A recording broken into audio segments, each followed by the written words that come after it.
International Islamic Research Center. ہم دنیا میں دیکھتے ہیں کہ کچھ ہمیں بیلنس کچھ چیزوں کا صحیح ہمارے ذہن کے مطابق نظر نہیں آتا. ایک طرف برے لوگ، ایک طرف طاقتور لوگ ہیں تو وہ کمزور لوگوں کے اوپر ظلم کرتے چلے جا رہے ہیں.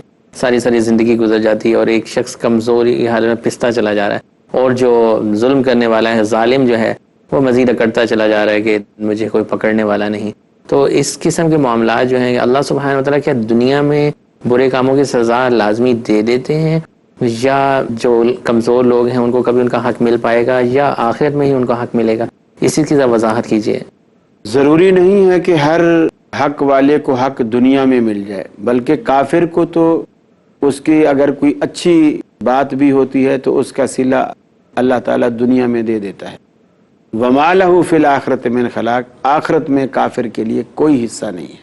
حضرت عمر کے بارے میں آتا ہے کہ ان کے دور خلافت میں جب یہ مسئلہ اٹھا کہ زکوٰۃ لینے والے نہیں رہے ہیں جہاں، تو وہ سجدے میں گر گئے، یا اللہ کہ کہیں تو ہم سے ناراض تو نہیں ہو گیا کہ ہماری نیکیوں کا بدلہ سارا دنیا میں ہی دینے لگا ہے. اللہ اکبر. تو مومن اس طرح سوچتا ہے.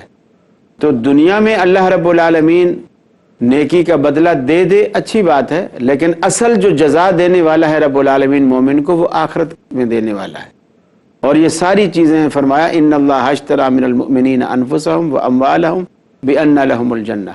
اللہ تعالیٰ نے مومنوں کی جانیں بھی اور ان کے مال بھی جنت کے بدلے میں خرید لیے ہیں. اللہ تعالیٰ ان کو جنت کی صورت میں دینے والا ہے.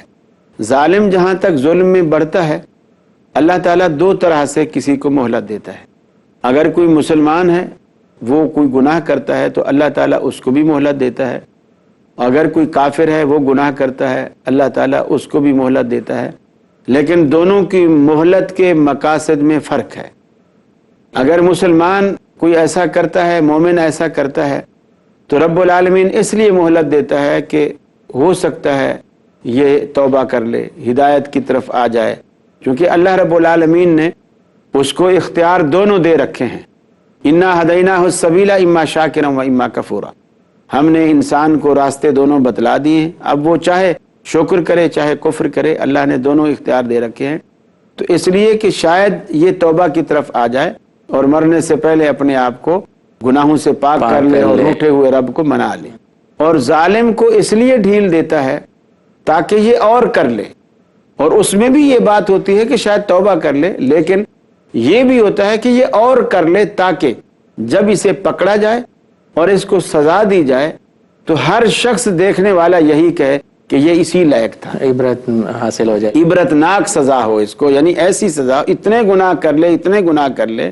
جیسے فرعون ہے، جب وہ فرعونیت پہ اتر آیا تو اللہ رب العالمین نے پھر اس کا انجام اور اس کا بدلہ بھی اس کو ایسا ہی دیا. تو جو شخص اتنا زیادہ بڑھ جاتا ہے پھر اللہ رب العالمین اس کو ڈھیل اس اعتبار سے بھی دیتا ہے کہ تاکہ یہ اور کر لے.